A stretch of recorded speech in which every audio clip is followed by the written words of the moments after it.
پاکستان کے ہمسایہ ملک ایران میں ایک قہر بپا ہے جو آپ دیکھ رہے ہیں،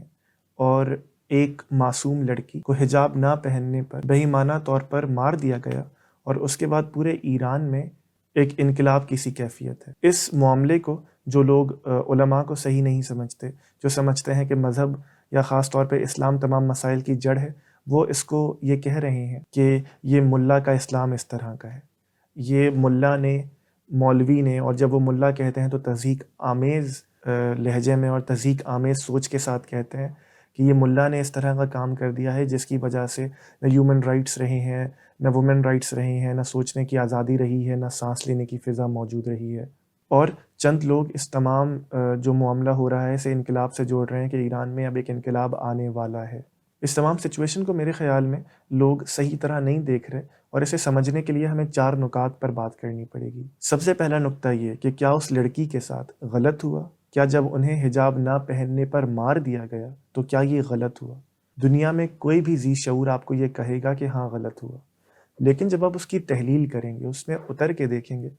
تو جب بھی آپ کوئی فیصلہ سناتے ہیں تو اس کی کوئی بنیاد ہوتی ہے۔ تو جب میں یہ کہتا ہوں کہ اس لڑکی کے ساتھ غلط ہوا اور انہیں نہیں مارنا چاہیے تھا، تو میری بنائے استدلال یہ ہے کہ دنیا میں خدا نے سب کو آزاد پیدا کیا ہے، اور اس کے پاس یہ حق ہے کہ وہ کچھ پہنے یا نہ پہنے۔ لیکن اس کے بعد یہ سوال کھڑا ہوتا ہے کہ کیونکہ یہ اسلامی ملک ہے، تو کیا ایک اسلامی ملک میں، کیا ایک مسلمانوں کی میجورٹی کے ملک میں ریاست کو یہ حق ہے کہ وہ اسلام کے چند قوانین کو نافذ کر سکے یا نہیں کرے؟ اور ساتھ ہی پھر یہ سوال کھڑا ہو جاتا ہے، کیا اس دور میں کوئی ریاست مذہبی ہو بھی سکتی ہے؟ جب تک ہم ان سوالوں کے جواب نہیں دیں گے، ہم تحلیل نہیں کریں گے، ہم معاملے کو سمجھ نہیں سکتے۔ اس تھاٹ کو ہم 2 منٹ یہیں پہ روکتے ہیں، 2 اور باتیں کرتے ہیں، اور واپس پھر اس سلسلے کو اسی نقطے سے جوڑتے ہیں۔ دیکھیے، سب سے پہلے تو یہ، کیونکہ یہ 2 بہت سادہ نقطے ہیں، میں چاہتا ہوں کہ پہلے یہ بات کر لی جائے اور بعد میں دقیق بحث کی جائے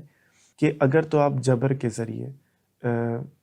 زور کے ذریعے، کسی شخص کی مرضی نہ ہوتے ہوئے اس پر کچھ نافذ کریں گے، چاہے وہ حجاب ہو، چاہے وہ آپ کے بچوں کی ایجوکیشن ہو، چاہے وہ اپنی دوستی ہو، چاہے وہ اپنی محبت ہو، اور پھر آپ یہ کہیں کہ نہیں ہم اس کے حق میں بہتر کر رہے ہیں، اسے نہیں پتہ، ہم تو اس کی محبت میں کر رہے ہیں، یہ چیز ہمیشہ بیک فائر کرتی ہے،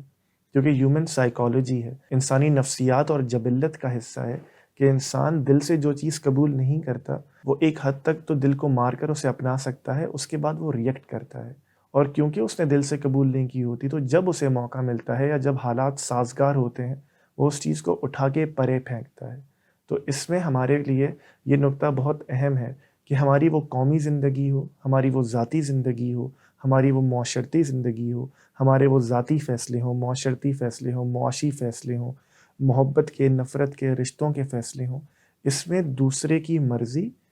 منطق، عقل اور باہمی عزت کا خیال ہمیشہ رکھنا چاہیے، ورنہ وہ کوئی بھی معاملہ ہو، وہ ہمیشہ سرے بازار آ کے خراب ہو جاتا ہے۔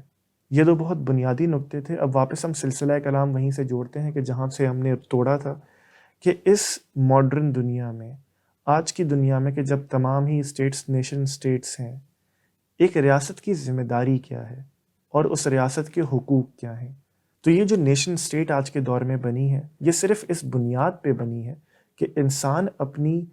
آزادی کا غلط فائدہ نہ اٹھائے، کہ ہم سارے آزاد ہیں، اور اگر ریاست کا میکانزم نہ ہو تو میں اپنی آزادی استعمال کرتے ہوئے آپ کے گھر پہ حملہ آور ہو سکتا ہوں، آپ کی عزت کو تار تار کر سکتا ہوں، آپ کو معاشی طور پہ نقصان پہنچا سکتا ہوں۔ تو ریاست کا عمل بنیادی طور پہ اس لیے وجود میں آیا کہ وہ آپ کو میری آزادی کے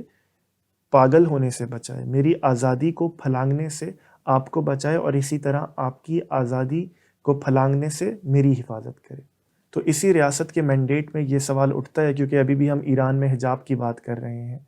کہ کیا ریاست کو یہ حق ہے کہ وہ اپنی رعایا پر، رہنے والوں پر، اس طرح کی بنیادی چیزیں جو ان کے لباس سے اور پرسنل چوائس سے متعلق ہوں، وہ انفورس کر سکتی ہے یا نہیں؟ تو ماڈرن اسٹیٹ میں اس کا جواب ہے نہیں کر سکتی۔ تو ایران میں، ہم اسلامی ریاست پہ 2 منٹ میں بات کریں گے، تو ایران میں اگر ہم نیشن اسٹیٹ کے حوالے سے دیکھیں تو ایران کا جو یہ قانون ہے، ایران، سعودی عرب، پاکستان، اس طرح کے تمام ہی ممالک جو ذاتی زندگی میں مداخلت کرتے ہیں، چاہے وہ انڈیا بھی ہو بیف بین سے، جب وہ ذاتی زندگی میں مداخلت کرتے ہیں تو وہ مسئلے کا پہلا نقطہ ہے جس کے بطن سے یہ سارا واویلا کھڑا ہوتا ہے. لیکن یہیں پہ ہمیں انالیسس کو بالکل شفاف اور سیدھا اور انصاف پہ مبنی رکھنا پڑے گا کہ ہمیں پاکستان میں احمدیوں کے خلاف قوانین سے مسائل ہیں، انڈیا میں بیف بین سے مسائل ہو سکتے ہیں، ایران میں، سعودی عرب میں برقعے سے اور خواتین کے ساتھ دوسرے درجے کے شہری کے سلوک سے ہمیں مسئلہ ہو سکتا ہے. لیکن کیا یہی مسئلہ ہمیں تب بھی ہوتا ہے کہ جب فرانس یہ بین لگاتا ہے کہ اپنے مذہبی اقدار کو سامنے رکھتے ہوئے خواتین اپنا سر کور نہیں کر سکتی؟ کیونکہ اصول تو ایک ہے، اصول یہ ہے کہ کیا ریاست ہماری ذاتی زندگی میں مداخلت کر سکتی ہے یا نہیں. تو اگر اس کا جواب نہیں ہے تو وہ ایران کی سچویشن میں بھی نہیں ہے کہ وہ حجاب کو انفورس نہیں کر سکتا، اور وہ فرانس کی سچویشن میں بھی نہیں ہے کہ وہ حجاب پہننے سے روک نہیں سکتا. دوسرا نقطہ یہ کہ کیا اسلامی ریاست یہ چیز انفورس کر سکتی ہے یا نہیں. تو اس میں بھی آپ کو پتہ ہے کہ دو بحثیں ہیں، دو مختلف آراء ہیں کہ اسلامی ریاست ہوتی کیا ہے، ہوتی بھی ہے یا نہیں، اس کی حدود و قیود کیا ہوتی ہیں. ظاہر ہے اس چھوٹی سی ویڈیو میں اتنے دقیق مسئلے کو بیان تو نہیں کیا جا سکتا، لیکن دوسرا نقطہ اگر ہمیں اس پورے مسئلے کو تحلیل کرنا ہے تو یہاں سے دیکھنا ہوگا کہ اسلامی ریاست کے حقوق کیا کیا ہیں، یا اسلامی ریاست بن بھی سکتی ہے یا نہیں. اور تیسرا نقطہ، تیسرا سب سے بڑا سوال یہ کھڑا ہوتا ہے کہ چلیں اگر ہم یہ 2 منٹ کے لیے مان بھی لیں کہ اسلامی ریاست کوئی چیز انفورس کر سکتی ہے اپنے شہریوں پہ، تو کیا جو چیز وہ انفورس کر رہی ہے وہ دین کا حصہ بھی ہے یا نہیں. تیسرا نقطہ یہ کھڑا ہوتا ہے کہ حجاب، پردہ، جس کو آج ہم عبائے سے اور برقعے سے تعبیر کرتے ہیں یا اسکارف سے تعبیر کرتے ہیں، یہ مذہب کا مستقل بذات کوئی حکم بھی ہے یا نہیں. یہ بھی ایک سوال ہے جس پہ بے تحاشا بحثیں ہیں. آپ کسی بھی تفسیر کو اٹھا لیجئے تو آپ کو شاید ایک طرف کا پوائنٹ آف ویو ملے، لیکن اس پر بحثیں کیا ہیں وہ آپ کو چند سمجھ آ جائیں گی. یہ اتنے آسان معاملے کو کہ ایک لڑکی کو مار دیا گیا اور اس کے ساتھ زیادتی کی گئی، اور ایران اب ایک سیاسی پروٹیسٹ کے نہج پہ کھڑا ہے کہ انقلاب کی باتیں ہو رہی ہیں، اسے اتنا مشکل کر کے پیش ہی کیوں کیا جائے. یہ اسلامی ریاست کی باتیں، ریاست کی باتیں، اسلام کی باتیں، مذہبی ریاست کے کیا معاملات ہوتے ہیں، یہ بات کی ہی کیوں جائے. اس کی وجہ یہ ہے کہ جب تک ہم چیزوں کو اس کی بنیاد سے نہیں دیکھیں گے وہ مسئلہ حل نہیں ہوگا. ابھی اگر آپ اسلام سے بیزار ہیں، اگر آپ مولویوں کو اس کا ذمہ دار سمجھتے ہیں، تو ابھی آپ اس پروٹیسٹ کے حق میں ہوں گے اور اس کے خلاف باتیں بھی کر رہے ہوں گے، یہ جو معاملہ ہوا. اور اگر آپ مذہب کی اس تعبیر کو مانتے ہیں کہ نہیں، غلط ہوا، کسی کو مارنا نہیں چاہیے، لیکن اسلامی ریاست کے پاس یہ حق ہے کہ وہ اسے انفورس کر سکے، تو دیکھیے جب تک آپ اس کی بھی تحلیل نہیں کریں گے معاملہ حل نہیں ہوگا. کیونکہ سب سے بڑا مسئلہ پھر یہ ہوتا ہے کہ ہم عمومی طور پہ ایک چیز پہ فوکس کرتے ہیں جو ہمارے سامنے ہوتی ہے اور اس کی گہرائی میں اتر کے نہیں دیکھتے. یہ وہ سوال ہیں کہ جن کا جواب ہم اپنے تئیں جب تک تلاش نہیں کریں گے اور جب تک اسے تلاش کرنے کے بعد کمپٹیشن آف آئیڈیاز کے بعد اسے پروپیگیٹ نہیں کریں گے، ایک کے بعد دوسرا مسئلہ کھڑا ہوگا. اگر ریاست کی عملداری کی بنیاد پہ ایران حجاب مینڈیٹری کرے گا اور اس پہ سزا دے گا تو فرانس اس پہ پابندی لگائے گا، اور پھر ایک فیشزم سے دوسرا فیشزم جنم لیتا ہے کہ جب آپ اس کی بنیاد پہ ایک انقلاب اگر برپا کر بھی دیں تو کیونکہ آپ نے ریاست کے حدود و قیود، اسلامی ریاست کی حقیقت اور اسلام کے احکام کے مظہر کو ڈیفائن نہیں کیا، ان کو دیکھا نہیں، ان کو سوچا نہیں، ان پہ کلام نہیں کیا، ان پہ تعلیم و تدریس کا سلسلہ نہیں کیا، تو یہ معاملہ پھر اٹھ کھڑا ہوگا. اس معاملے میں نہیں کھڑا ہوگا تو توہین رسالت کے معاملے میں کھڑا ہو جائے گا، اس معاملے میں نہیں کھڑا ہوگا تو زکوٰۃ کے معاملے میں کھڑا ہو جائے گا. اور اگر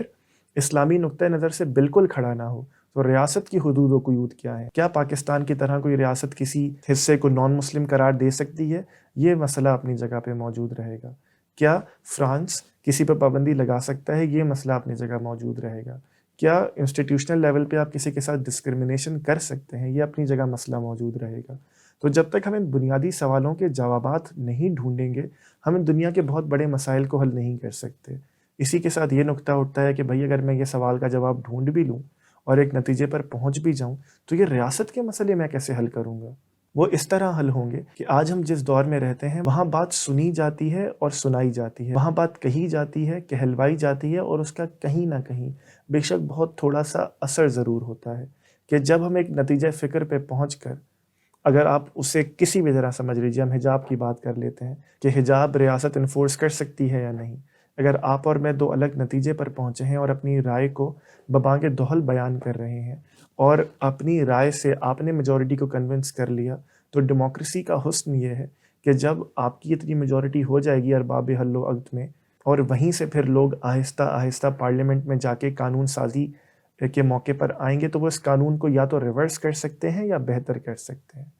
کوئی یہ کہہ سکتا ہے کہ یہ تو بہت لمبا کام ہے، اس میں تو بے تحاشا جانیں چلی جائیں گی، تب تک ہم کیا کریں؟ تب تک آپ لڑ سکتے ہیں، تب تک آپ اپنی بات کہہ سکتے ہیں، آپ احتجاج ریکارڈ کرا سکتے ہیں، تب تک آپ اپنے غصے کا اظہار کرتے ہوئے یہ بھی کہہ سکتے ہیں کہ ابھی کیوں نہیں۔